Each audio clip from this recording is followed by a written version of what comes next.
Bakit mo naman binalik yung sando? Papansin ka rin eh. Pinakatago-tago ko nga yun, kinuha mo pa rin. Ano, may nakuha ka bang award nung binalik mo? Nangako ba ang amo natin na pag-aaralin ka hanggang kolehiyo dahil sa kabayanihan mo? Papansin ka talaga kahit kailan. Panira ka ng mga diskarte ko sa buhay. Hindi ka naman pinipilit na kumuha ng mga damit dahil alam kong wala ka maitutulong sa akin. Hindi mo ba narinig yung sabi niya? Yung damit na yun mahalaga sa kanya. Hindi lang yun basta sando na binili niya kung saan. Mas mahalaga yun kaysa sa presyo ng bili nun. Bigay sa kanya yun ng lola niya. Huling bigay sa kanya bago namatay. Ibig sabihin, sa tuwing suot niya yung damit na yun, pakiramdam niya yakap siya ng lola niya. Yan kasi ang hirap sa'yo eh. Hindi mo alam na yung simpleng damit lang, malaki na ang ibig sabihin nun para sa iba. Hindi yun dapat ninanakaw. Saka ayoko makonsensya. Baka bangungutin pa ako kaiisip na alam ko naman kung saan nakatago yung damit tapos hindi ko ibabalik sa tunay na may-ari dahil lang sa gusto mo. Sana naman tigilan mo na to. Matuto ka naman sana na hindi porket gusto mo ang damit nila, kukunin at aangkinin mo na. Bawat sinusuot nila may malaki ring parte ng pagkatao nila.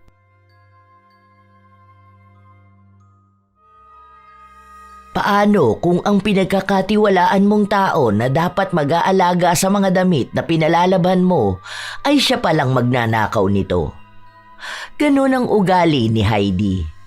Ngunit mukhang dahil sa ganong gawain, matagal niyang pagdurusahan ang ganti ng langit. Makakaya niya pa kayang labanan ng tadhana na siya rin naman ang pumili? O magkakaroon ng pagsisisi at pangako ng tunay na pagbabago? Ito raw yung mga lalaban eh, pero wag daw masyadong kukusutin kasi kakaiba nga yung tela niya. Baka raw mabilis masira, mahal pa naman daw to. Uy, ang ganda niya na. Parang gusto ko yata niyan. Kasya sa akin to eh, no? Tignan mo. Oh, okay lang ba? Ang puti ko tignan? Uy, te, wag yan. Ito, tingnan mo talaga kapag wala na nagpalabas sa atin dahil palaging may nawawalang damit sa kanila. Ewan ko na lang kung may makakain pa tayo sa susunod. Hindi naman nila makikita, ano ka ba? Praning ka lang talaga. Paanong hindi? Mga kapitbahay lang natin sila. Huwag na yung ganyan, te. Nakakahiya pagbintangan na magnanakaw. Buti nga yung ibang nawawala ng damit na papalusutan mo pa. Paano na lang kung hindi na? Kawawa naman si nanay. Baka pati sila pag-isipan na magnanakaw. Kasambahay pa naman yun. Akin na yan. Huwag mong pagnasaan ang gamit ng iba. Takot ka naman masyado. Ang duwag mo. Paano kaya tayo niyan magkakaroon ng magandang damit? Sawa na ako rito sa mga suot nating mukhang basahan. Isang mapagpalang araw, Lola Telang. Sa tagal ko na pong nakikinig sa inyong channel, naiengganyo na rin po ako magbahagi ng sarili kong kwento. Tawagin niyo na lang po ako sa pangalang Heidi. Hindi ko po yan tunay na pangalan pero yan ang tawag sa akin sa probinsya namin sa Occidental Mindoro. Taong 2004 nagsimula ang kwento kong ito, Lola Telang. Nasa edad 24 ako nung mga panahon na yon. Panganay sa 9 na magkakapatid. Mahirap ang buhay kaya hanggang grade 5 lang ang natapos ko. Ang nanay namin ay kasambahay habang ang tatay naman namin ay sumasama sa paggawa ng bahay. Bilang panganay, obligado akong tumulong sa pamilya namin. Kasama kong naglalabandera ang pangatlo kong kapatid na si Mau. Minsan, yung mga damit na pinapalaba ang dinadala sa amin. Sa likod ng maliit naming bahay, may poso na ginagamit namin kapag naglalaba kami. Minsan naman, kapag yung mga taong may kaya sa buhay, kami ang dumadayo sa kanila. Kapag ganun kasi may washing machine silang gamit, mas mabilis para sa amin. Ang isa sa masasabi kong kamalian kong nagagawa ay kapag may natitipuhan akong damit, kinukuha ko ito para maging akin na. Ginagamit ko kapag nasa loob lang ako ng bahay para kung sakali man hindi makita ng mga taong nawawala ng damit. Isang araw, habang nasa bahay kami nang isang nagpatawag sa amin para maglaba, pansin kong may magandang damit na nasa labahan. Tingnan mo to oh, di ba ganito yung nakita natin noon? Yung mahal na damit? Ang ganda ng tela. Uy, ang lambot. Sukat ko nga. Wag na yan, te. Isasalang na nga natin eh. Teka lang naman, sinusukat ko pa nga eh. Ay, ang ganda. Sukat na sukat sa akin. Hindi siya maluwag, hindi rin masikip. Ang presko sa katawan. Akin na lang to. Mahal yan, baka mamaya mahuli pa tayo. Baka makita yan sa'yo tapos mawalan tayo ng suki. Alam mo naman na ang sabi sa atin, tayo lang ang pinagkakatiwalaan nila maglaban ng mga damit nila, di ba? Mababait din sila. Sayang kung sisirain natin ang tiwala nila. Hindi yan. Saka hindi naman yan sila nagpupunta sa bahay natin, no? Kapag mga mayayaman na ganyan, hindi sila tumatapak sa lugar ng mga mahihirap. Huwag kang kabahan, akong bahala sa'yo. May susuotin na ako sa birthday ni Colette. Ikaw rin, hanap ka dyan. Ay, ito oh. Bagay ito sa morena. Oh, ang ganda rin ito oh. Kasya to kay Bunso ano? Iuuwi ko nga to. Kasya naman to dun sa bag na dala ko. Itong kay Bunso maliit lang naman to. Kasya na to sa bulsa ko. Wag na yan. Pwede naman tayo mag-ipon para makabili tayo ng bagong damit. Pero wag naman yung gamit ng iba. Baka mamaya mahalaga sa kanila yung damit na yan. Baka regalo sa kanila o kaya paborito nila. Alam ko naman na mahirap tayo. Pero dapat hindi yung maging dahilan para maging magnanakaw tayo. Sus, walang magagawa yung konsensya mo na yan. Alam mo nga dami natin sa bahay eh. Lahat puro pagastos. Oh, tingin mo ba makakaipon tayo ng pambili? Buti pa sila mayaman. Kapag gusto nila ng bagong damit, pwede silang bumili. Saka marami yan silang damit. Hindi na nila mahahalata kung ano yung nawawala. Hindi mo naman siguro ako isusumbong, di ba? Walang nagawa ang kapatid ko. Kinakabahan pa nga siyang lumabas ng bahay noon dahil baka biglang maghalughog ng gamit namin o kaya makita ang ninakaw ko. Pero nakauwi kami ng bahay na may bitbit na 4 na damit, may bra at panty rin. Yung bra, isinuot ko doble sa bra na suot ko.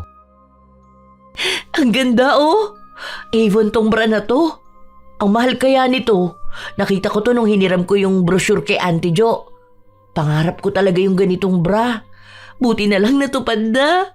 Nangarap ka pa kung pagiging magnanakaw lang din pala ang gusto mong gawin. Iba naman kasi to. Diskarte lang ba? Alam ko naman na hindi ko to mabibili. Kumbaga, hiningi ko lang sa kanila, hindi lang ako nagsabi. Hayaan mo na, ang dami kaya niyang bra. Hindi naman na niya to hahanapin. Tayo rito ilan lang ang bra, naghihiraman pa. Tinali ko na nga lang tumbra ko dahil nga lumuwag nung sinuot ni Belang. Basta akin lang tumbra na to ha. Sa lahat ng mga ginagawa kong pangunguhan ng mga damit, si Mau lang talaga ang kontra sa akin. Hindi niya rin sinusuot ang mga kinukuha ko dahil sinasabi niya na mas mainam pang mukhang basahan ng suotin niya kaysa sa pag-aari ng iba na ninakaw lang. Pero hindi ko naman siya pinipilit. Ilang linggo pa ang lumipas, palaging sa bahay ng mayayaman kami dumadayo. Simula kasi noong nagkaroon ng kanya-kanyang poso ang mga kapitbahay namin, bibihira na silang magpalaba. Sa bahay naman ng mga mayayaman, hindi pa naman masyadong uso noon ang CCTV. Kung meron mang CCTV ang bahay nila, isa lang, doon lang mismo sa tapat ng gate. Wala silang nilalagay sa likod kung saan kami naglalaba. Kaya kahit na magnakaw ako, walang nakakapansin. Kampante rin naman ako na hindi ako ilalaglag ng kapatid ko. Hanggang sa may isang balita kaming natanggap. 3 lang daw yung pwedeng maisama papuntang Ermita. Malayo ba yun? Sasakay pa ng Roro eh. Kukuha raw kasi ng tao para sa bubuksang laundry shop. Saan daw ba magbibigay ng biodata? Bili ka nga muna 2, tag-isa tayo. Sasama tayo dun. Sa syudad yun. Mas malaki ang kikitain natin dun. Libre nga raw ang bahay pati pagkain. 150 isang araw. Uy, pwede na yan. Kung 2 tayo, may 300 na tayo sa isang araw. Kung nagbabahay-bahay tayo ng paglalaba, magkano lang kinikita natin, di ba? Yan na lang, huwag natin palampasin. Dapat tayong 2 makasama. Hindi pa rin naman ako nakakaalis ng lugar namin, Lola Telang. Kaya itong plano ko na sumama papunta sa ibang lugar para na ring katumbas nang makikipagsapalaran ako sa ibang bansa. Malayo sa pamilya namin, pero kapag iniisip ko ang mas maayos na pasahod, talagang ginugusto kong umalis. Nung mga panahon na yun, wala namang gaanong kailangan. Basta marunong kang maglaba at masipag ka sa trabaho, pwede na. Nagpunta nga kami ni Mau sa ermita. Doon pinakilala sa amin ang amo namin. Basta ang ayoko sa lahat yung kukupad-kupad magtrabaho ha. Ayoko yung ang dami pang dapat labhan at tupiin, mas inuuna pang makipaglandian sa mga syota. Nagkakaintindihan ba tayo? Opo, naiintindihan naman po. O siya, magpahinga na kayo dahil bukas pa naman magbubukas ang shop. Hindi kayo pwedeng sabay-sabay mag-day off ha. Tuwing Miyerkules at Linggo wala magde-day off dahil dyan sa mga araw na yan ang dagsa ng mga magpapalaba. 3 days bago ang day off saka kayo magpapaalam, okay? O siya, sige na at alam kong mga pagod kayo sa biyahe. Isa rin sa dahilan kung bakit ako sumama rito dahil alam ko na maraming magagandang damit ang mga tao sa syudad. Sa mga suot pa lang ng amo naming si Rodelli, kita ko na agad na marami akong maiuuwi sa bahay. Maayos naman yung tulugan namin. Sa loob ng maliit na kwarto, 4 kaming babae. Bago lang din daw sila, pero pinsa naman niya ang amo namin. Kinabukasan, maaga kaming nagising. Itinuro sa amin kung paano namin gagamitin ang washing machine. Maliit lang din yung laundry shop pero malapit siya sa malalaking gusali tapos sa paupahan ng mga estudyante. Te, huwag mo talagang tatangkain kumuha ng mga damit dito ha? Bakit? Sa dami ba naman ng pinapalaban nila rito, mahahalata pa ba nila kung ano yung nawawala? Kilo-kilong damit yan oh. May natipuhan na nga ako eh. Tinabi ko lang dun sa gilid. Mamaya yan kapag tutupiin ko na at ibabalot, saka ko itatago. Wala namang makakakita ng gagawin natin eh. Bakit? Di nga niya afford maglagay ng CCTV oh? Yung mga pinalitan daw pala natin, mga magnanakaw raw ng damit. Parang yung suki nila na wala ng damit tapos nakita na suot nung isa. Doon na nila nalaman na kaya pala ang daming nawawalang damit dahil kinukuha ng mga tauhan. Kung ayaw mong umuwi ng kahihiyan lang ang bitbit, tigilan mo na yan, te. Eh bakit mo kasi susuotin dito, di ba? Pwede namang ipadala sa bahay para may maayos na damit sila. May duster nga dyan, bagay yun kay nanay. Kukunin ko yun. Hindi ko lang alam kung paano ko ipapadala eh. Baka mahal sa LBC. O kaya ipapasabay ko na lang kung sakali na may uuwi papunta sa atin. Huwag na te, mahiya ka naman. May trabaho naman na tayo eh. Mas madali na sa atin bumili niyan. Ang sabi ni Ate Luisa, malapit lang daw ang Baklaran. Kapag daw wala siyang pasok, pupunta siya doon para bumili ng damit ng anak niya. Mura lang daw doon. Mas maganda na yung ganun kesa naman magsusuot sila sa bahay ng galing sa nakaw. Malaking kasalanan pa rin yun. Hindi yun malaking kasalanan. Dahil ano ba naman yun? Di ba kumuha lang naman ako? Hindi naman yun pagnanakaw ng pera. Damit lang yun, paglulumaan din nila yun. Gagawing basahan. Huwag ka nalang magulo dyan. Hindi ko pinakinggan ang kapatid ko. Dahil madalas na kami-kami lang ang naroroon at madalas na wala ang amo namin na nagbabantay sa amin, nakakapuslit ako ng damit. Kung ano-ano ba naman kasi ang pinapalaba sa amin. Meron pa nga mga panty. Sakto na maluluwag din ang garter nung sa akin, kaya kumukuha ako pa isa-isa. Siguro naman kung suot ko yung panty o bra na ninakaw ko, hindi naman makikita dahil panloob naman yun. Wala namang magpapahubad sa amin dito. Halos 2 buwan na kami pero kahit paano, nakakakalahati na ako ng maliit na sako bag. Sa ibabaw nun, doon ko nilalagay yung mga binili ko sa Baklaran. Pero mga laruan lang yon na may kalakihan. Pantakip ko lang kung sakali na tingnan ang mga bag namin. Pero mukhang wala namang pakialam ang amo namin kaya malaya ako. Hanggang sa isang araw, may pumunta at nagrereklamo. May nawawala raw siyang damit. Ano po bang klaseng damit, ma'am? Paano po kayo nakakasigurado na nawawala yun? Ang sabi ng ginang, bilang niya raw ang pinalaba niya. Kulang nga raw yung damit ng asawa niya. Kulay asul na damit at may maliit na burda sa harapan. Naalala ko yung itinabi kong damit. Nasa ilalim yon sa lagayan ng mga sabon. Hindi ko pa nailalagay sa bag ko dahil nga andoon pa ang amo namin. Yung pinsa naman niya, Madalas na sumusunod sa akin dahil hanggang ngayon hindi pa rin masyadong gamay ang trabaho. Sigurado ba kayo na wala kayong naihalo sa damit ng ibang mga customer? Di ba ang sabi ko sa inyo, lagyan nyo ng label para hindi mawala ang mga damit? Yun naman po ang ginawa namin eh. Si Luisa po ang tagalagay nun. Kasi si Mau, siya naman ang nagsasalang ng mga damit. Ako naman ang nagtutupi at nagpapak. Ang sabi naman po ni Luisa, lahat naman daw yun. Wala naman daw siyang nakakaligtaan. Baka naman po hindi niya na ipalabas sa atin. Wala naman nagre-reklamo rito na may nawawala silang damit eh. Hanapin nyo nga dyan. Di ba ang sabi ko sa inyo na kapag may customer, bibilangin nyo sa harapan nila kung ilan ang damit na pinapalaban nila? Gawain po yun ni Luisa. Nagpanggap na lang ako na naghahanap ako ng damit. Pinakita ko yung mga lagayan ng mga damit na hindi pa nalalabhan. Dahil wala kaming makita, umalis na rin yung customer. Kaya ang nangyari, hindi umalis ang amo namin ng 3 araw. Malapit na ang day off ko, bigla akong kinabahan na baka kapag wala ako, makita yung damit na itinago ko. Minsan pa naman nagbibilang ang amo namin ng mga sabon. Magtataka yon kapag nakita niyang may nakasiksik na damit.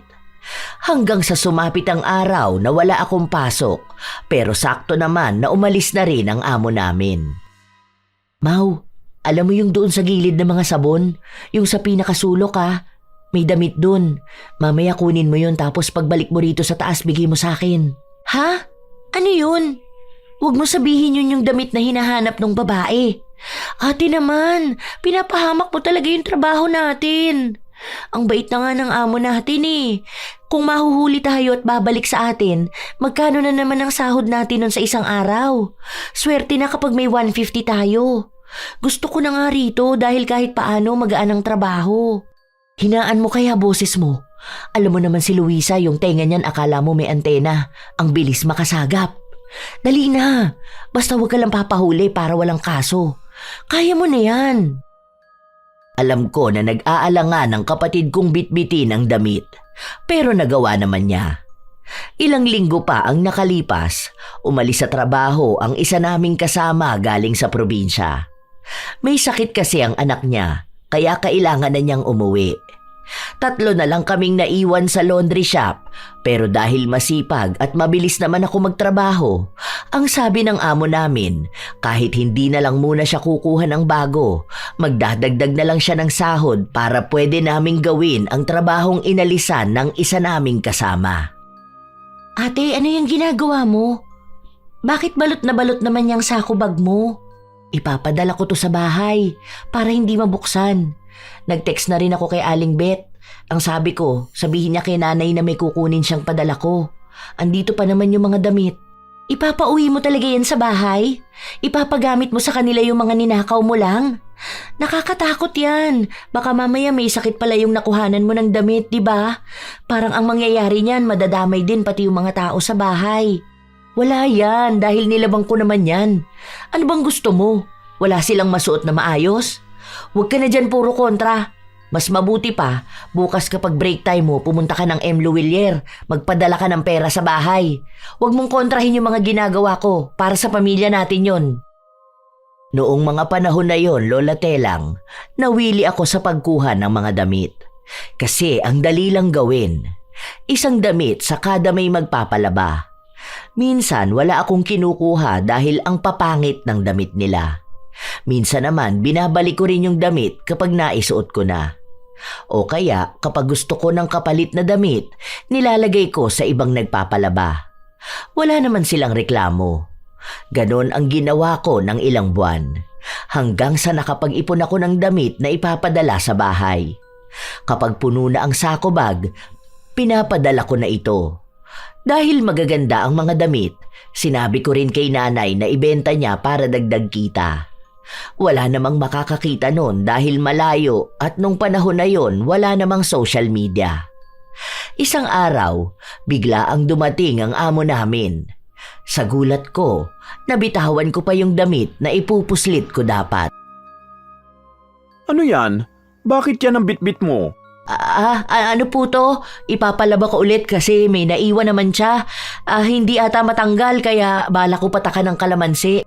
Kung ayaw matanggal, baka hindi yan madadaan sa ganyan. Huwag na kayong gumawa ng extra work. Alam naman yan ng mga nagpapalaba eh. Kung sobrang dumi at kailangang ibabad at malalang kusutan, hindi na natin trabaho yan dito. Baka po kasi magreklamo sila eh.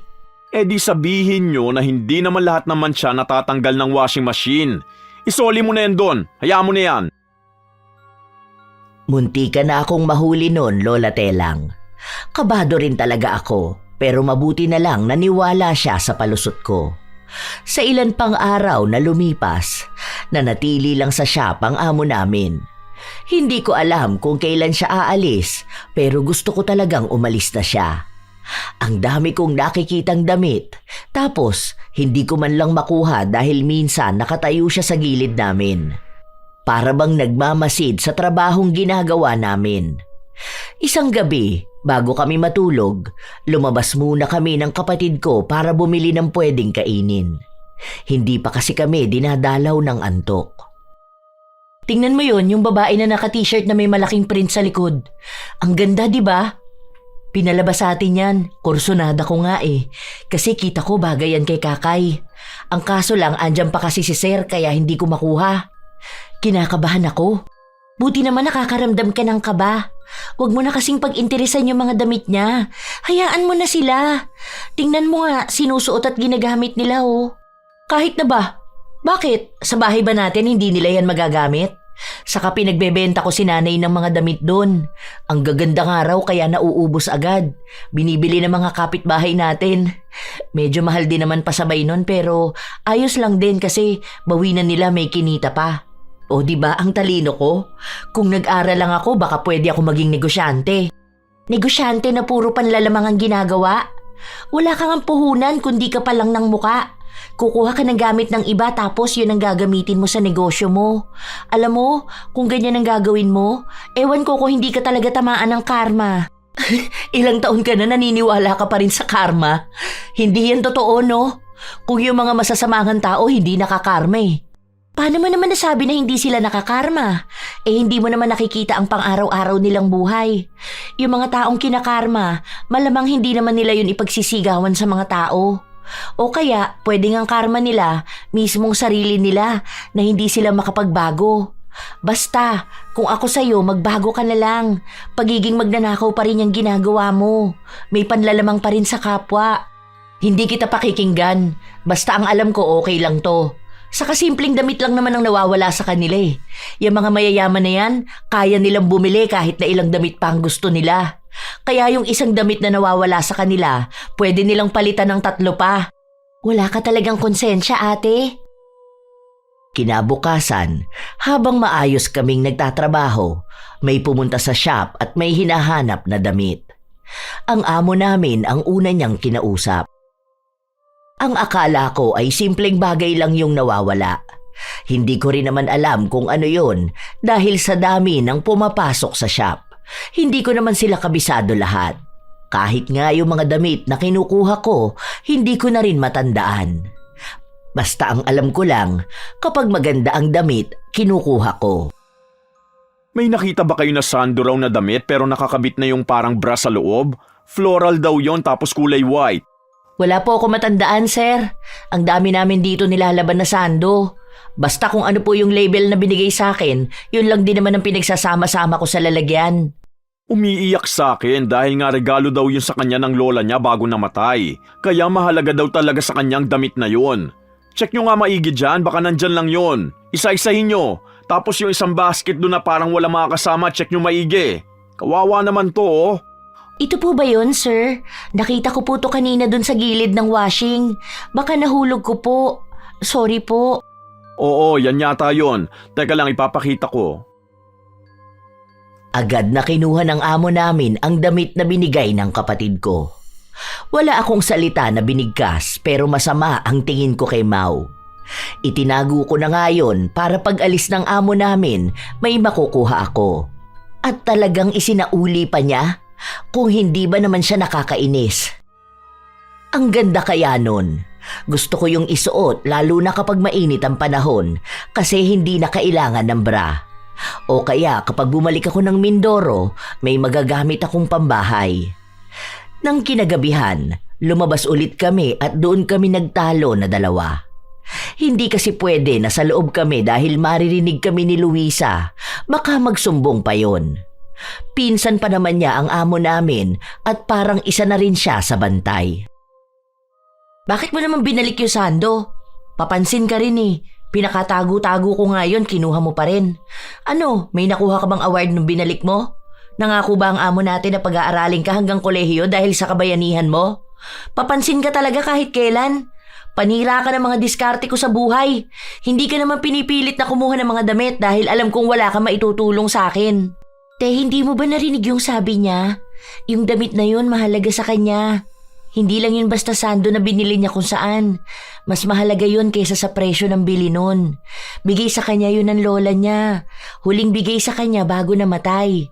Ibig sabihin, sa tuwing suot niya yung damit na yun, pakiramdam niya yakap siya ng lola niya. Yan kasi ang hirap sa'yo eh. Hindi mo alam na yung simpleng damit lang, malaki na ang ibig sabihin nun para sa iba. Hindi yun dapat ninanakaw. Saka ayoko makonsensya. Baka bangungutin pa ako kaiisip na alam ko naman kung saan nakatago yung damit tapos hindi ko ibabalik sa tunay na may-ari dahil lang sa gusto mo. Sana naman tigilan mo na to. Matuto ka naman sana na hindi porket gusto mo ang damit nila, kukunin at aangkinin mo na. Bawat sinusuot nila may malaki ring parte ng pagkatao nila. Wala akong pakialam sa pagkatao nila. Tela lang yan. Simpleng bagay lang yan. May trabaho naman tayo, di ba? Ayaw mo bang bumili ng bago? Hindi yung ginagamit o ginamit na ng iba. Kung gusto mo yung magaganda, may mura naman sa mga ukay-ukay. Para at least wala kang bitbit na konsensya kapag nalaman mo yung kwento ng mga tao tungkol sa mga damit nila. Nakakaawa sila eh. Sa kanila ka pa talaga naawa? Eh tayo ang mas may nakakaawa na pamumuhay. Di ba? Noon, ano ba mga sinusuot natin? Mga napupulot lang sa basurahan. Mga ginawang basahan ng ibang tao. Bakit? Masama na bang asamin na makapagsuot naman ng mas maganda? Mas maayos? Bakit? Kasalanan din ba nila na hindi tayo makapagsuot nun? Mas nakaka-proud pang magsuot ng basahan kaysa maging proud na magsuot ng maganda pero galing naman sa nakaw. Wala kang pinagkaiba sa mga taong masasama. Dahil pag-angkin at pagnanasa pa rin ang pag-aari ng ibang tao ang ginagawa mo. 2 sa 10 kautusan ng Diyos na agad ang nilabag mo. Ang pagnanakaw at pagnanasa. Inggitera ka kasi. Sa galit ko sa kapatid ko, hinigit ko ang buhok niya at lumaban naman siya sa akin. Nagsabunutan kaming 2 sa labas. Galit na galit ako at ganun din siya. Ayaw ko pa naman sa lahat ay pagsasabihan ako at ipapamuka sa akin na mali ang pinipili kong gawin. Dahil sa nangyari, may mga taong umawat sa aming 2. Maging ang amo namin, nakuha namin ang atensyon. Ano ba kayong magkapatid kayo? Ano bang pinagtatalunan nyo ha? Huwag niyong sabihin ng mga syota nyo. Sorry po sir, hindi po yun. O siya, tungkol naman saan ha? Para umabot dyan sa halos magkalbuhan na kayong magkapatid. Walang kumikibo sa aming 2. Hindi rin naman masabi ni Mau kung ano ang tunay na dahilan. Dahil kahit nasabihin niyang hindi niya ginagawa ang ginagawa ko, madadamay pa rin siya. Mawawalan kaming 2 ng trabaho at baka umuwi pa kami sa Mindoro. Parehas pa naman kaming walang alam dito sa syudad. Aber, wala magsasalita sa inyong 2? Kung wala naman pala kayong pinag-aawayan, huwag kayong maghilahan ng anit ha? Tapos sa tapat pa talaga ng laundry shop, ayoko ng pampamala sa negosyo ko. Itong dahilan kaya ayoko sanang kumuha na magkapatid eh. Pinakiusap lang kayo sa akin. Sa susunod na makita ko nag-aaway kayo na baka makaapekto sa negosyo ko, mapipilitan akong tanggalin kayo sa trabaho. Kahit na magagaling at masisipag kayo. Sorry po talaga sir, hindi na po namin uulitin. Matapos nun ay iniwan na nila kaming 2 ni Mau. Kahit na paano ay bumaba ang tensyon sa aming magkapatid. Hindi muna kami nagkibo ang 2 dahil baka kapag may nagsalita ay mauwi na naman sa pag-aaway. Hanggang sa kinabukasan, hindi pa rin kami nagkibuan. Hindi na ako makapagtago ng damit dahil kapag nakikita ni Mau, sinasadya niyang ipalagay kung kanino ba dapat ito. Hindi ko siya makompronta dahil nagpapalamig pa sa naging awayan namin. Baka bigla rin kaming tanggalin. Hanggang sa sumapit ang isang araw, may mga kasama ang amo namin na 3 lalaki. Yung isang camera dito sa counter nakatutok. Tapos isa sa may pinto para makita sinong papasok at sinong lalabas. Tapos isa rito. Gusto kong tanaw sana dito sa pwesto ni Heidi hanggang sa washing machine. Kaya ba? Magpapalagay po kayo ng CCTV, sir? Mahal po yan ah. May nakuha akong installment. Try ko lang. Payo kasi sa akin ng mga kaibigan ko na magpalagay nga raw ng CCTV. Kasi laganap ngayon ang robbery. Nakakatakot kaya? Yung friend ko doon sa may Sampaloc, pinasok yung computer shop nila. Aba wala pa namang guard dito. Baka mamaya biglang pasukin to. Mas okay na yan kahit na mahal ang pagpapakabit. Basta maging safe lang. Doon na nagsimula ang aking pangamba. Dahil kapag may CCTV na kami, ibig sabihin ay hindi na ako pwedeng basta magsuksok ng damit na nanakawin ko. Mas madali akong mahuhuli. Kaya kailangan kong umisip ng ibang paraan. Habang nagtatrabaho ako, nakatingin ako sa mga kamera. Tinitingnan ko rin kung saan lang ito nakatutok. Limitado lang naman ang kamera pero kailangan ko pa ring mag-ingat para hindi ako mahuli. Ano ba yan? Yung hindi hagip ng kamera dun sa pwesto ni Luisa. Paano naman ako niyan? Ang dami pa naman itong balak kong kunin.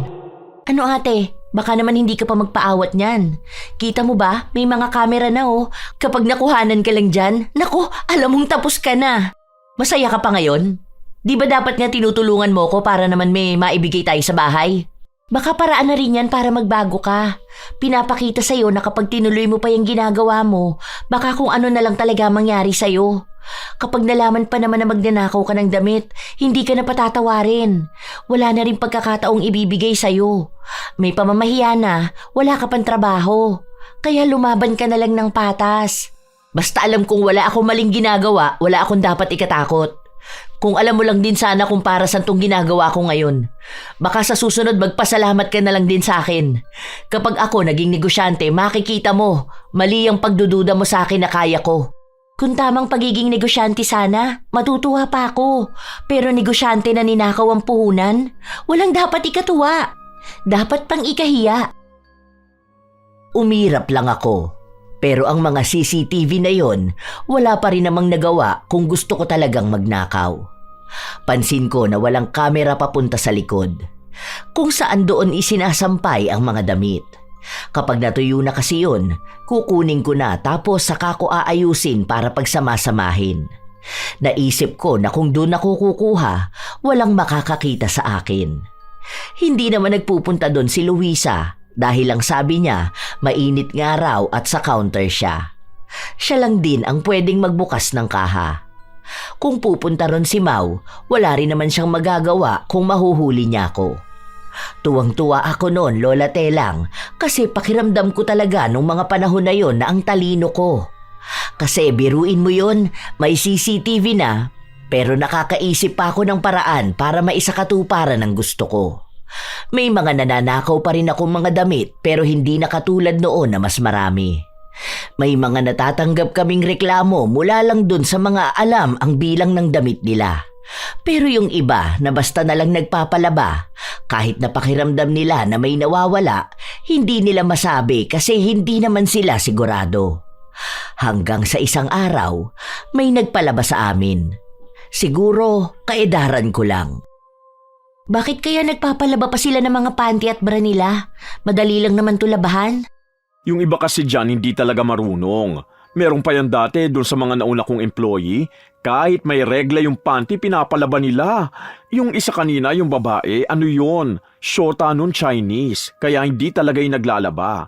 Kapag tapos sila maghubad, diretso na rito ang mga damit nila. Ah, ganon? Kaya pala mukha na rin siyang Chinese. Akala ko naman Chinese talaga siya na nag-aral magtagalog. Ang baho niya kaya, pero mamahalin ang mga damit niyan. Libo-libo ang halaga. Baka doon na lang sa magagandang damit siya bumabawi. Pero kapag tinabihan mo, ang baho niya. Lalo na yung bunganga. Mahal talaga mga gamit niya? Oo naman. Dati kasi nakasabay ko yan sa mall. Yung presyo ng panty niyan, libo ang halaga. Hindi yata yan nagsusuot ng mga nabibili lang sa palengke. Makikita mo naman nakakaiba yung tela, di ba? Pati mga damit niyan kung saan mas mahal, doon siya bumibili. Sustentado ba naman ang syota? Habang nakatingin ako sa mga gamit na nilalagyan ng marka ni Luisa, may natipuhan agad ako. Isang panty yon na sobrang lambot nung hinawakan ko. Kinuha ko yon. Sinubukan ko lang pero wala naman kaming nakuhang reklamo mula sa kanya. Hindi siya nagbilang ng pinalaban niya. Tinanggap niya kung ano lang ang ibinigay sa kanya. Nagpapabalik-balik pa nga siya kada 3 araw. Isang beses pa, wala ang amo namin. May 2 panty pa ulit mula sa babae na yon ang kinuha ko. Alam yon ng kapatid ko pero hinayaan na lang niya ako. Kahit naman kontrahin niya ang ginagawa ko, iisa lang din naman ang mangyayari. Mas masusunod pa rin ang gusto ko. Tingnan mo to. Partner yung bra at panty. Ito susuotin ko bukas. Ang ganda ng tela oh. Ang lamig hawakan. Ang sarap sa balat. Ang swerte naman ng babae na yun. Ang mahal nito ah. Dati pangarap ko lang magkaroon ng ganito na terno. Ngayon nasa akin na mismo. Ganito naiisip ko tapos nasa Boracay ako. Ang sexy ko nun. Itatabi ko to para kapag may kakayahan na ako magpunta ng Boracay. Pati ba naman yan hindi mo pa pinaawat? Hindi talaga. Narinig mo naman siguro sabi ni Sir, di ba? Mahal to. Saka pangarap ko kaya makapagsuot ng ganito. Parang bikini kapag pupunta ka sa dagat. Pangmayaman talaga. Personal na gamit niya yan. Baka mamaya may sakit siya tapos mahawa ka pa. Oh, ano na lang mangyayari sa'yo nun? Tapos baka malala tapos mahirap lang tayo, wala tayong pampagamot sa'yo. Baka dun ka pa magsisi. Kaso, huli na ang lahat. Kaya hanggat hindi pa nangyayari, isoli mo na yan. Huwag mong gamitin. Kapag nagpalaba ulit siya, isiksik mo na doon sa ibabalik sa kanya. Wala yun. Malamang mayaman siya kaya hindi yun magkakaroon ng ibang sakit. Alam mo naman maarte yung mga mayayaman. Ibig sabihin nun, maalaga sila sa katawan nila. Kaya alam ko na wala siyang sakit. Nilaban ko rin naman to, no? Kung gusto mo, hiramin mo na lang din to sa akin kapag tapos na ako. Tuwang-tuwa ako nung mga panahon na yon, Lola Telang. Lalo na nung sinuot ko, talagang presko sa pakiramdam. Parang ang gaan-gaan ng buhay ko nun. Basta, hindi ko maipaliwanag kung gaano ako kakomportable magtrabaho nung mga araw na yon. Wala rin namang nakakahalata na suot ko yung ninakaw kong bra at panty dahil panloob yun. Ang tanging nakakaalam lang ay ang kapatid ko. Kahit na kontra siya sa gawain ko, wala naman siyang magagawa. Ginamit ko na. Nung inalok ko siyang gamitin niya kapag nalabhan na, ayaw niya naman. Ang mga panty niya, yung iba itinatali na lang para hindi mahulog. Nagbibigay ako sa kanya nung mga nakuha ko, ayaw tanggapin. Bumalik na naman pala siya? Ay, parang gusto ko yung kulay red na yun. Kukunin ko nga yan. Gusto ko tong suot ko ngayon. Kung alam mo lang talaga, parang ang ganda-ganda ko. Ganon yung pakiramdam. Huwag na yan, baka magtaka na siya na uubos na yung panty niya. Yun pa naman ang punteriya mo. Pwede ka naman sana bumili sa baklaran kung talagang wala kang magamit o gusto mo ng bago. May pera ka naman dyan. Di magpabili na lang ulit siya, di ba? Saka pa isa-isa lang naman ang kinukuha ko ah. Ibig sabihin naman na hindi niya hinahanap, hindi niya kailangan. Kung talagang alam niya na may nawawala sa kanya, babalik yun dito sa atin. Kaso hindi naman. Hindi ako nagpaawat. Mas pinagtuunan ko nga ng pansin yung babae na yon. Magaganda rin yung mga damit niya pero hindi kasya sa akin dahil payat siya. Sobrang liit ng damit niya, parang pambata. Kumuha rin naman ako pero ipapadala ko sa bahay. Ganong mga customer talaga ang gusto ko, Lola Telang. Yung basta lang nagpapalaba at walang pakialam kung ano yung binigay nila at matatanggap nila. Minsan kasi halata na sa customer kung mahigpit sila sa pinapalaba nila. Yung iba may listahan talaga kung anong damit ang dinala nila. Kung anong kulay kasama sa listahan nila. Yun ang mga hindi ko kinukuhanan dahil alam kong mga palaaway sila na susugod bigla para hanapin ang damit nila. Akala ko nung una, Lola Telang, maayos ang lahat hanggang sa dumating na ang araw na talagang hindi ko makakalimutan kahit na kailan. Habang nagtatrabaho ako, nakaramdam ako ng kakaiba sa pribadong parte ng katawan ko. Sobrang kate. Talagang hindi ko mapigilan na kamutin. Nagpunta ako sa banyo. Ang akala ko madadaan lang sa hugas, pero hindi. Talagang nakadikit sa balat ang kate. Naantala ang trabaho ko dahil pabalik-balik ako sa banyo. Magbabanyo ka na naman? Kababalik mo lang ah. Tambak na yung tutupiin mo ate. Yung isa dyan kukunin na raw ngayon. Babalikan nila mamayang hapon. Kaya nga dapat madaliin na to eh. Huwag ka muna maging tamad te. Baka mamaya mataranta ka na naman kapag binalikan yan. Ang dami pang kailangang ibalot. Natupi ko na nga yung iba dyan eh. Ano ba? Masama ba timpla ng tiyan mo? Mamaya na yan. Tumabi ka nga muna. Ang kati talaga grabe. Hindi ko mapigilan. Tabi dyan. Ano ba? Nakaharang pa talaga. Umabot hanggang gabi ang kati na yon. Nagkaroon din ng butlig-butlig na talagang napakakate. Naghugas naman na ako at nagpalit ng panty pero walang nagbago. Hindi ako makatulog ng maayos kakakamot.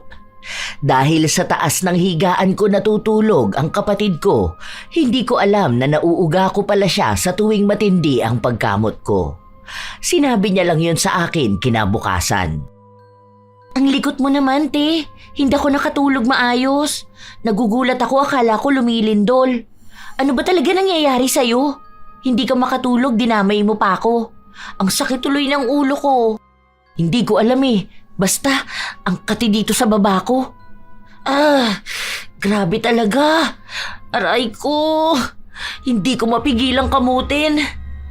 Ay, eto na naman siya. Ay, sugat-sugat na to eh. Ano ba yan? Ang kati talaga. Maghugas ka kaya? Naghugas na nga ako eh. Sinabon-sabon ko pa nga. Maghugas ka ng maligamgam. Baka nagkaroon ka ng rashes. May panty liner ka bang suot? Baka naiirita kaya huwag ka na muna magsuot nun. Hindi naman ako nagsusuot niyan kapag wala akong period. Iba ngayon, talagang sobrang kate. Tapos kapag naguhugas ako, parang may nakakapa ako na parang maliit na butlig. Tapos, yun yung as in super makate. Ang hirap tiisin. Parang kamay ko na yung kusang kumakamot. Baka naman mali ang pag-aahit mo. Pwede rin na ganun yun. O kaya, baka patubo na. Hindi rin eh. Basta kakaiba. Iba yung kati niya, ang hirap pigilan na kamutin. Lahat na yata ginawa ko. Hindi pa rin nawala ang pangangati. Umupo na ako sa planggana na may mainit na tubig. Hindi naman nawawala yung maliliit na butlig. Hindi ko rin naman kaya magpunta sa doktor dahil wala naman akong pera. Inaabot yun ng ilang linggo. Basta pagramdam ko na makati na, dapat laging may nakahanda na mainit na tubig. Wala akong pakialam kung mapaso ako dahil kahit paano doon nababawasan ang kate. Kaya talagang laging puno ang termos. Sakto nun na 2 ang termos namin. Isang gabi, kasasarado lang ng shop, muli na namang umatake ang sobrang kate sa ibaba ko. Ang kati! Ayoko na ng ganito. Hindi ko na talaga kinakaya. Sobrang kati! Aw! Ang sakit naman kapag kinakamot ko. Kahit na wala naman na akong kuko, talagang masakit. Ay, tama na. Utang na loob. Ang kati talaga. Buisit! Buisit! Baka naman nabati ka, ate. O kaya ano, mga engkanto, ganun. O kaya mga kaluluwa na hindi matahimik. Meron ba nun dito sa Maynila? Alam ko niyan, doon lang yan sa atin may ganyan. Minsan nga kapag nakakarinig ako niyan, di pa ako naniniwala. Oo naman, alam ko meron niyang ganyan, di ba Ate Luisa? Parang kahit naman sa ang lugar merong mga ganyan. May narinig pa nga ako, 2 customer, parang may natuwa raw sa apo niya na engkanto. Parang kahit matataas ang building dito, naniniwala pa rin ang mga tao sa mga nilalang nakasama natin dito sa mundo, pero hindi natin nakikita. Sumang-ayon si Luisa. Ang sabi niya, kahit na lumaki siya sa Maynila, may paniniwala pa rin silang ganon. Wala naman akong kilala na albularyo dito kaya nag-text ako noon sa pinsan ko na nasa probinsya. Nakiusap ako sa kanya na baka pwedeng ipatawas niya ako. Baka kasi may nasanggi akong hindi nakikita. Naisip ko na rin nung nagtapon ako ng mainit na tubig. Yun nga raw ang lumabas sa tawas. Parang may kaluluwa ng babae na nagambala ko. Si Luisa naman sumang-ayon dahil lang sabi niya meron daw bantay doon sa shop. Ako, bilang hindi ko alam kung ano ba ang totoo, yun na lang din ang pinaniwalaan ko. Sinunod ko yung sinabi ng albularyo pero hindi talaga nawawala. Sa halip, mas naging malala pa. Nagsusugat-sugat na, tapos may mabahong amoy. Hindi ko maipaliwanag dahil talagang iba yung amoy. Hindi pa ako nakipagsiping sa kahit na sino, kaya hindi ako mahahawaan ng sakit ni numan. Nakaabot din sa amo namin ang nangyari sa akin. Magpunta ka na sa doktor, ipatingin mo na yan. Baka mamaya lumala pa yan. Wala ka bang ibang iniinom? Wala kang ginagamit? Yung mga feminine wash ba? Ganon. Wala. Baka mamaya bumibili ka nun tapos peke. Ang dami diyang peke sa bangketa ha. Hindi naman ako gumagamit ng ganun eh. Tubig lang talaga. Kung wala talagang ganon, baka iba naman yung sakit mo. Sure ka ba na wala kang syota na tambay? Baka mamaya yun naman ang nakahawa sa'yo ng sakit. Pero kesa naman mag-isip ka ng kung ano-ano, mas maganda talaga magpatingin ka na para maagapan agad. Sige na, sweldo mo mag-day off ka ha? May mga clinic naman na libre lang magpa-check up. Mas mabuti na kung maipapatingin mo yan kesa lumala pa. Hindi ko na talaga alam ang gagawin ko noon, Lola Telang. Pero kahit na ganon, hindi pa rin ako natigil sa pagnanakaw ng mga damit na natitipuhan ko. Basta may makita ako na gusto ko at yung nagpapalaba, walang pakialam, talagang nangunguha ako. Naging sikat din kasi yung laundry shop. Sobrang dagsa ang mga tao kaya ang dami naming nilalabhan. Minsan, kusang nagkakamali kaming mailagay yung damit sa ibang lagayan pero ibinabalik sa amin. Kapag hindi ko tipo, hinihintay kong may maghanap. Kapag wala na talagang naghahanap, kinukuha ko na. Palusot na rin yon na baka sa sobrang dami naming nilalabhan, nahahalo sa iba, tapos hindi na binabalik sa amin. May mga nagagalit pero wala namang magagawa yung galit nila kung hindi ko na mababalik ang damit. Wala naman kaming kalaban na laundry shop nun, kaya wala silang pagpipilian. Pupunta pa sila sa mas malayo o maglalaba ng sarili nilang damit na mukhang hindi nila magawa dahil abala sila sa buhay at walang oras maglaba. Hanggang sa isang araw bago sumapit ang sahod na dapat ay araw din nang wala akong pasok. Nagulat na lang ako. Nagising ako sa kalagitnaan ng gabi dahil pati dibdib ko sobrang katina. May mga maliliit na ring butlig na yung kate ay talagang nanunuot sa balat. Kapag kinakamot ko, sumasakit naman. Binanlian ko na, wala pa ring epekto. Ano ba to? Hindi ko na talaga kaya. Ayoko na makaramdam ng ganito. Ano bang klaseng sakit ito? Wala naman akong ginagawang masama. Bakit para namang pinarurusahan ako? Kate. Sobrang kate. Aray ko po. Aray. Madalas akong umiiyak, Lola Telang, dahil sobrang kate. Sobrang hapdi. Nagsusugat-sugat na nga rin yung balat ko kakakamot. Hanggang sa dumating ang araw na nagpatingin ako sa doktor. Ang nakuha ko lang na resulta ay nahawaan ako ng isang tao na may sakit din sa balat. Tinanong ako noon ng mga posibleng dahilan kaya ako nahawa. Kung nagdikit ba ang balat namin o kung ginagamit ko yung gamit niya. Iisa lang daw ba ang sabon namin o kaya ay tuwalya? Pero ang sabi ko na lang hindi. Niresetahan ako ng gamot pero napakamahal. Hindi ko yun kayang bilhin kaya hindi ko sinunod. Ang nabili ko lang ay yung mumurahin na pamahid. Nabili ko sa bangketa. Iniisip ko noon na iisa lang din naman ang epekto nun sa akin. Pinayuhan din ako na huwag makikigamit ng gamit ng iba para mawala itong kati-kati ko at huwag nang lumala. Oh, anong sabi sa'yo? Ano raw ang kailangan mo? Malala na ba yan? Kumbaga, kailangan na ba ng operasyon? O baka naman madaan pa sa gamutan? Basta raw wag ako makikigamit ng gamit ng iba. Yun lang naman ang payo sa akin. Buti na lang iba ang sabon ko at tuwalya ko. Kakatakot kaya mahawa sa'yo. Baka mamaya talaga tanggalin ko na lang balat ko kapag sobrang kate. Saka nakakatakot kasi isipin. Pribadong partiyan tapos ganyan.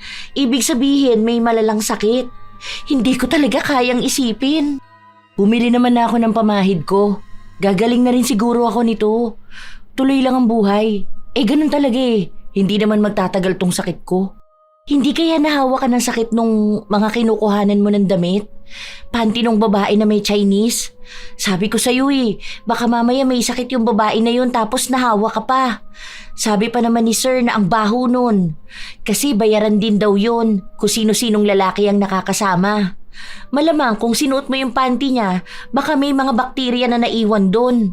Personal na gamit niya kasi yun Minsan pa nga kapag sinasalang ko yung mga panty niya, may nakikita ko na parang bagong hubad niya lang tapos may kulay green. Hindi ka kasi nakikinig sa akin Nalaban naman na yun. Ibig sabihin, malinis na. Nasabunan na yun, tapos mainit sa dryer. Siguro naman mamamatay yung mga bakterya. Baka may allergy lang ako. Bawal muna raw ako sa malalansa, ganun. Hindi muna ako kakain ng sardinas o kaya itlog. Iiwasan ko muna yung mga ganun. Tingnan mo, kapag naiwasan ko yung mga ganun, gagaling din ako. Allergy? Lumaki ka sa hirap tapos magkakaroon ka nun? Kahit na nilabhan mo, may bakterya na hindi namamatay sa paglalaba lang. Kaya nga hindi ka dapat nagsusuot kung hindi sayo. Ayan tuloy ang napapala mo. Karma na yan. Kaya tigil mo na yung pagnanakaw mo. Pati sakit nanakaw mo tuloy. Hindi nga kasi tutungkol dun. Ang kulit mo naman Ikaw pa talaga yung nainis, te. Ikaw na nga ang pinagsasabihan ko. Totoo naman na nakuha mo yan kasi magnanakaw ka. Sisingiling ka na ng karma. Akala mo kasi porkit damit lang kinuha mo, hindi ka na pwedeng matawag na makasalanang tao. Oo, dahil alam ko naman na wala tong kinalaman sa ginagawa ko. Baka may kakaiba lang din akong sakit na ngayon lang nakita. Gagaling din naman ako. Saka imposible yung karma na yan, no? Hindi naman yan totoo. Gawa-gawa lang yan ng mga matatanda para paniwalain yung mga bata na may bawi ang langit kapag gumawa sila ng masama. Hay, ewan ko sa'yo. Matanda ka na, dapat alam mo na kung anong tama at mali. Kahit hindi tayo nakapag-aral, siguro naman may utak tayo para malaman kung anong ginagawa natin. Hindi naman natin pwedeng isisilang sa kahirapan. Kung mali, talagang mali. Hindi ko pinaniwalaan ang kapatid ko. Tuloy pa rin ako sa pangunguha ng mga damit, Lola Telang. Nagpapadala sa bahay kapag sapat na ang mga nakukuha ko. Hanggang sa tumatagal, parang palala ng palala ang sakit ko. Umabot pa sa punto na namamaho din ang sa ibaba ko. Dati ako lang yung nakakaamoy kapag nakikita kong may lumalabas na ibang kulay sa panty ko. Nalaman ko lang na iba yung amoy ko noong amo na namin ang nagsabi sa akin. Kapag sinasabi kasi ng kapatid ko, hindi ko siya pinaniniwalaan dahil ang pakiramdam ko, tinatakot niya lang ako. Magpa-check up ka kaya ulit. Baka ma-infection ka na. Hindi natin alam kung anong pwede mangyari kapag ganyan. Baka naman mali yung paghuhugas mo o kaya gumagamit ka ng kung ano-ano. Maayos ba yung andis mo? Hindi ba yan marumi o anuman? Ano? Maayos naman po. Hindi ko lang talaga alam kung ano nangyayari. May pinapainom na sa aking gamot pero hindi ko naman mabili dahil mahal. Bibihira lang ako uminom kasi nga tinitipid ko. Hindi pwedeng ganyan. Iba yung ayos Hindi lang siya basta malansa, parang basta iwan ko. Nagiging kaamoy mo yung babaeng may syota na Chinese. Mas malala lang yung sa kanya kasi sumisingaw na sa katawan niya yung amoy. Kagagamit ng iba't ibang lalaki siguro para lang magkapera. Huwag naman sanang umabot sa ganun ang amoy mo. Baka kasi sa susunod mawalan ka na ng trabaho. Naawa ko sa'yo pero baka makahawak ka Puro pa naman kay babae tapos iisa lang ang banyo nyo. Paano kung uupo ka sa inidoro tapos uupo rin doon yung mga kasama mo? Nag-aalala rin ako sa kanila, no? Hindi naman natin matukoy kung nakakahawa ba yan basta-basta. Kung ikaw mismo hindi mo alam kung saan mo yan nakuha Hirap na ako noon nung mga panahon na yon, Lola Telang. Takot na takot ako na baka nga lumala yung nangyayari sa akin. Paano kung hindi na ako gumaling? Doon lang din talaga pumasok sa utak ko ang pagsisisi. Pilit ko man sabihin na hindi totoo yung sinabi ng kapatid ko na baka nahawa ako, pero mukhang yun na nga ang nangyayari. Nahihiya na ako. Minsan, kapag nasa labas ako, kapag nakatingin sa akin ng mga tao, pakiramdam ko pinag-uusapan nila ang amoy ko. Baka kapag bumababa ako sa jeep, may magsasabi sa akin na ang baho ng amoy ko. Nawala na rin ako ng kumpiyansa sa sarili ko. Isang gabi, wala si Luisa, kaya kaming dalawa lang ng kapatid ko ang nasa kwarto. Talagang humagulgol ako ng iyak. Hindi ko alam kung gagaling pa ba ako. Ang bata ko pa para magkaroon ng kakaibang sakit. Bakit naman ganito? Bakit ako pa na hindi kayang gumasto sa gamutan? Ang hirap. Nangangamoy na, nangangati pa. Ayoko ng ganito lang ako. Kung nakinig ka kasi sa akin noon, ate, ang panty hindi yan ginagamit ng ibang tao. Sa'yo lang yun o sa kanya lang dapat. Hindi dahil sa gusto mo, sa maganda o sa mahal, gagamitin mo na kahit na hindi mo alam kung pwede ka bang mahawa sa kanila. Hindi mo alam kung anong sakit meron yung mga taong ninanakawan mo ng damit. Baka mamaya yung iba pala may an-an, may buni, o anong eksema sa katawan. Tapos ikaw na inggit ang pinairal, nagnakaw kaya nahawahan. Sa kasalanan mo rin naman yan tapos ngayon iiyak-iyak ka? Kung una pa lang di mo sinuot yung panty niya, sana wala kang iniisip na sakit. Alam mo na nga na mahirap lang tayo Malamang hindi natin kaya yung gamutan na kaya niya. Ang tigas kasi ng ulo mo. Huwag mo na akong pagalitan. Hindi ko naman talaga sinasadya Anong hindi? Sinadya mo yun, te. Iniisip ng utak mong nakawin at nagdesisyon kang suotin. Sabi sa'yo kapag karma talaga ang lumapit, talagang grabe ka magsisi. Tingnan mo ngayon, di ba? Oo na, ako na yung mali. Yan naman lagi mong pinapamukha sa akin Anong gagawin ko nito? Paano na ako? Malamang gamutin ang sarili mo at itigil ang pagiging magnanakaw mo. Itapon mo na yung mga ninakaw mo. Huwag mo na ibabalik sa kanila, baka sila naman ang mahawa sa'yo. Maawa ka na lang sa kanila. Sa susunod, huwag ka na ulit magnanasa ng hindi naman sa'yo. Para iwas ka sa ganyang problema. Sayang naman yun. Ang gaganda kaya ng mga yun. Ang sarap suotin nun Di sige, suotin mo na lang ulit. Bahala ka dyan. Sinayang mo oras ko. Sana natulog na lang ako. Total ayaw mo naman makinig sa akin. Di sige lang. Umiyak ka na lang kapag talagang huli na ang lahat. Yung hindi ka nagagaling. Yung hindi ka na makakapag-asawa dahil baka mandiri lang din sa'yo. Sige lang, maging magnanakaw ka lang palagi. Gulong-gulo pa rin ang utak ko nung mga panahon na yon, Lola Telang. Kasi naman, ang iniisip ko noon ay puro na lang panghihinayang. Paano ko naman pipigilan ang sarili kong hindi kumuha kung yung mga mata ko ay nagsasabi talaga na ang ganda nun at bagay sa akin o bagay sa mga kapatid ko? Pero pilit na pinapaalala sa akin ni Mau na kung gusto kong gumaling, magbago ako. Pero mas nanaig pa rin talaga sa akin ang pagiging magnanakaw. Kumukuha pa rin ako ng ibang gamit. Yung mga panty na gamit ko, tinapong ko na pero kumuha ako doon sa iba na mukhang walang sakit. Wala akong magagamit Pero mas lumala pa ang nangyari sa akin. Madalas na sumasakit na ang puson ko. Hindi na ako dinadatnan. Mas mabaho na yung lumalabas sa akin. Kahit na anong hugas ko, kahit bumili pa ako ng kung ano-ano, hindi na talaga ako gumaling. Hanggang sa umabot sa punto na nahuli nga ako ng amo ko na nagpupuslit ng damit. Kitang-kita niya mismo kung paano ko ilagay sa bag ko ang mga damit. Hanggang sa hinalungkat niya ang gamit ko. Nakakita siya ng mga maliliit na damit. Walang hiya ka? Isa ka rin pala sa mga magnanakaw? Hindi ka man lang nahiya? Ang bait-bait ko pa naman sa'yo! Sorry po. Sorry.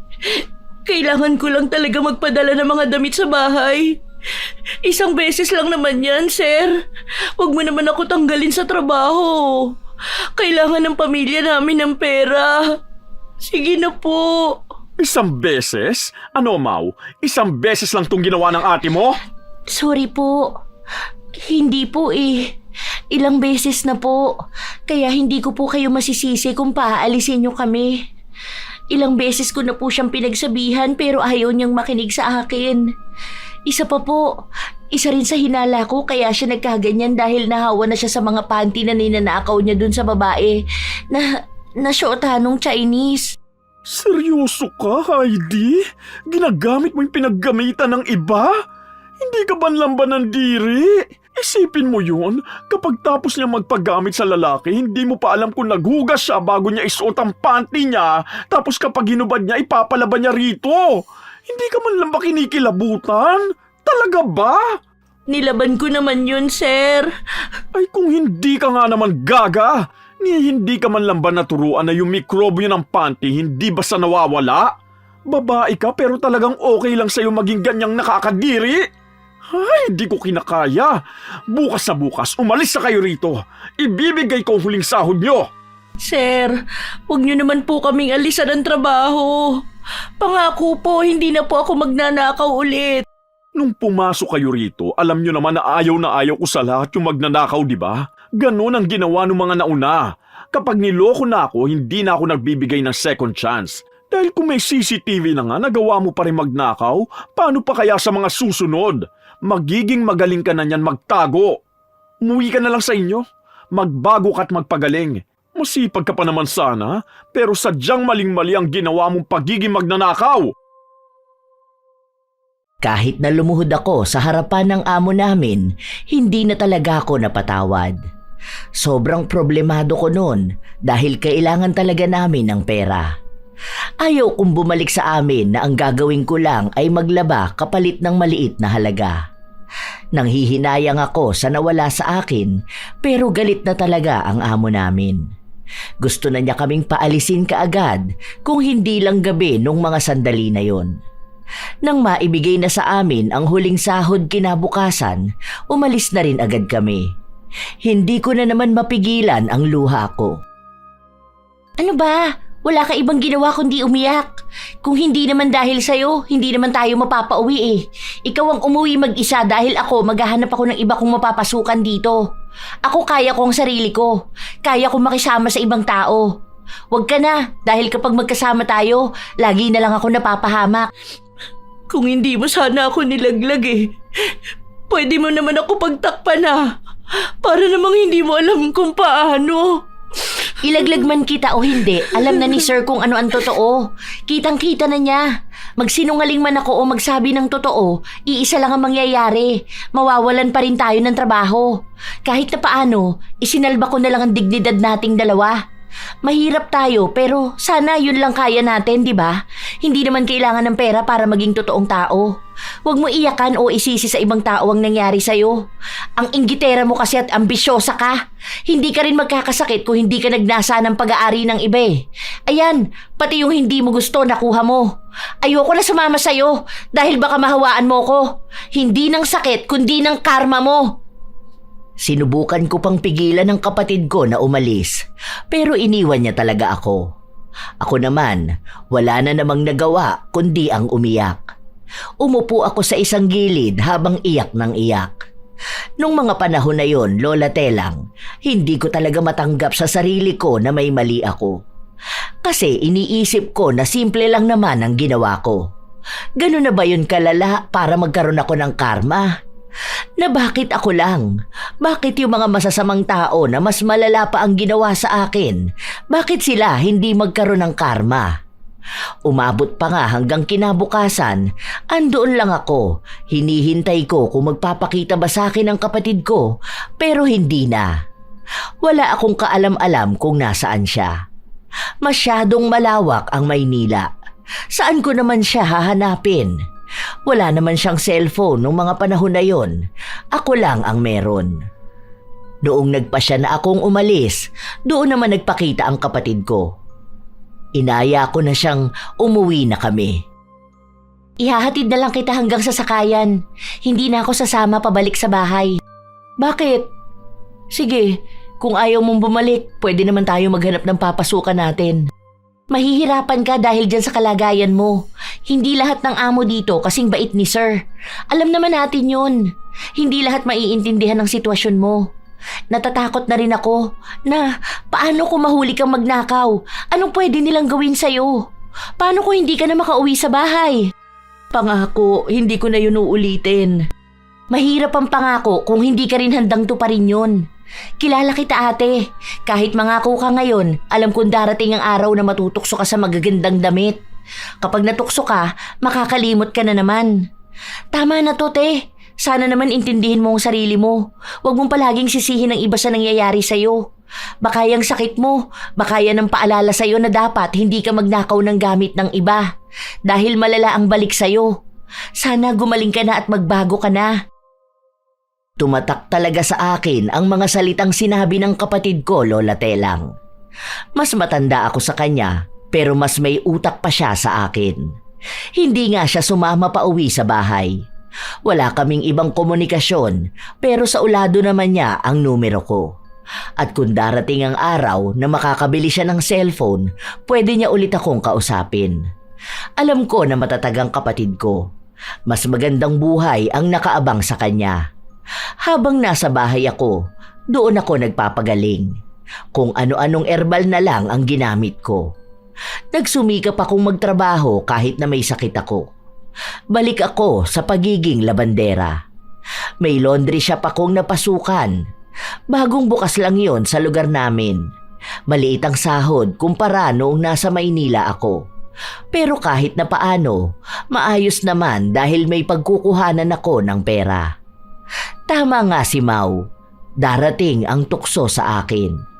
Nakakakita ako ng mga damit na gusto ko at naiisip ko na bagay sa akin. Pero sa pagkakataon na ito, hindi ako nagpatalo sa tukso. Ayaw ko nang maulit kung ano ba ang nangyari noon. Natuto na ako, Lola Telang. Ayaw kong bumalik sa sakit na naranasan ko noon. Halos 1 taon ang nakalipas, gumaling din ako. Pero may mga bakas pa rin ng nangyari sa nakaraan. May mga marka sa balat ko. Nawala ang amoy. Himala talaga na gumaling ako. Simula noon, naging maingat na ako. Naging maarte na rin sa paggamit ng hindi sa akin. 1 taon matapos kong maging maayos, bumalik ako ng Maynila para magtrabaho roon. Wala akong naging balita sa kapatid ko. Hindi ko alam kung nasaan na siya. Wala kaming komunikasyon dahil wala na yung SIM card ko noon. Kung saan ang numero na yon ang saulado ng kapatid ko. Nung mga panahon na yon, mahirap talagang makausap ang kamag-anak na nasa malayo dahil hindi pa naman uso ang Facebook o kung ano-anong magkokonekta sa amin. Meron noong Friendster pero wala namang ganon ang kapatid ko. Kailangan mo rin magpunta sa computer shop dahil hindi naman kami mayaman para magkaroon ng computer at internet sa bahay. Hanggang sa nagpatuloy ako sa buhay. Yung iba naming mga kapatid, naghanap na rin ng trabaho. Ang tagal kong hindi nakabalik sa amin. Halos 2 dekada akong nasa Maynila, pero hindi ko nakita ang kapatid ko. Dito na ako nagkaroon ng asawa at anak. Noong nakilala ko ang asawa ko, hindi na ako nakabalik ng Mindoro. Sa kasalukuyan, buhay pa naman ang mga magulang namin. Iba sa mga kapatid ko ay may mga asawa na rin. Kami na lang talaga ni Mau ang hindi pa nagkikita. Wala rin siya sa Facebook. Hinahanap ko ang pangalan niya pero ang daming lumalabas, hindi naman niya kamukha. Isang araw, habang nasa laundry shop ako, isa sa nagpapasipag sa akin magtrabaho ay ang pakikinig sa channel ninyo, Lola Telang. Ito na nga ba ang sinasabi ko? Huwag ka naman muna mambintang, ma. Mamaya hindi naman pala sure na nawawala yung wallet niya. Kita mo naman ang bitbit nilang maleta, 2 malaki. Hay! Ang lakas talaga magpanggap nito ni Aliyah. Akala mo talagang nawawalan siya. Isa siya naman ang magnanakaw. Hay! Nakaka-high blood talaga. Kung ganyan lang din ang manugang ko, kukulamin ko talaga yan. Tingnan mo talaga, kawawa yan sa akin. Tawang-tawa sa akin ang kasama ko na nakikinig. Ang sabi niya, bakit daw ako pa ang mukhang galit? Na baka may aawayin na naman akong makulit na customer mamaya. Ano ba naman yan? Tayo na nga lang ang nakatira dito. May nawawala kang gamit? Bakit hindi mo sinasabi? Nahihiya ako magsabi eh. Lo, Sino ang namang kapal talaga ng muka. Pag nanakaw na, sinungaling pa. baka naitabi Ay, nakakagigil talaga. Kapag nangyari yun, mas lalo Naku! parang hindi mapapatawad. Dinaan na naman sa iyak at paawa yung biyanan niya. Isa pa to sa sobrang bait, nakakagalit na. Itong gigil ko na to, dapat sulit parusa nito mamaya ah. Masama sa Dapat barangin na yan. Yung may lumalabas na uod sa mata. Buti na lang wala ako sa kwento na yon. Ay nako, ako talaga mananakit dyan kay Aliyah. Ay, nakakainis! Kung magalit ako sa isa sa mga karakter sa kwento mo, Lola Telang, parang hindi ako naging magnanakaw noon. Totoo pala talaga na nakakagalit ang makakilala ng magnanakaw. Ngayon naiintindihan ko na ang kapatid ko. Yan din ang naging dahilan kung bakit ako nagpadala ng kwento sa iyo, Lola Telang. Gusto ko ring ibahagi ang mali kong nagawa noon.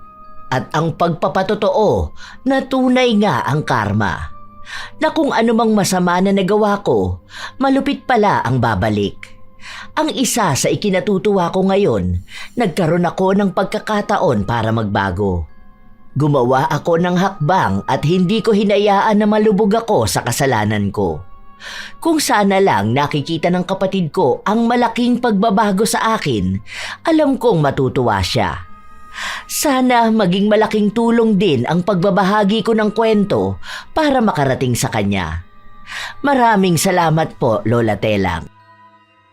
Sadya talagang may mga tao na mas pinangingibabawan ng tukso.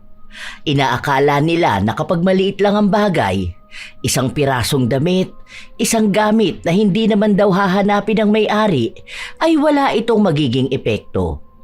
Pero ang katotohanan, anuman ang ninakaw, may malaki itong epekto sa lahat.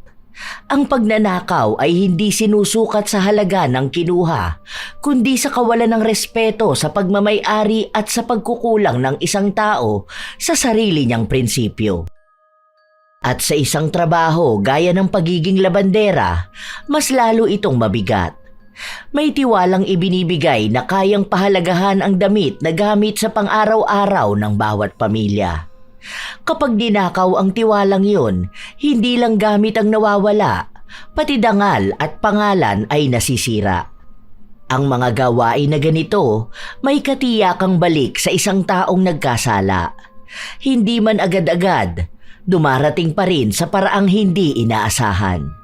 Kaya mahalaga na maging tapat, lalo na sa mga sitwasyong may tiwala at responsibilidad. Ang maliit na tukso, kapag pinagbigyan, nagiging kasanayan. At kapag paulit-ulit na ginagawa, nagiging ugali hanggang tuluyang nakakasira ng pagkatao. Tandaan na lamang na huwag pagnanasaan kailanman ang pag-aari ng iba. Kung hindi iyo, huwag mong kukunin. Ang buhay ay hindi lang naaayon sa ganda ng damit o bagay na ninakaw mo. Ito ay makikita sa integridad na pinanghahawakan mo. Nawa ay magsilbing aral ang kwento ni Heidi na walang nagiging magandang dulot ang pagiging magnanakaw kahit mukhang maliit na bagay lang ito. At mga apo, kayo ay maaari ring magbahagi ng inyong komento at opinyon ukol sa kwentong ibinahagi ngayong araw. Ito ang inyong Lola Telang at maraming salamat sa pagsubaybay at pakikinig nyo mga apo.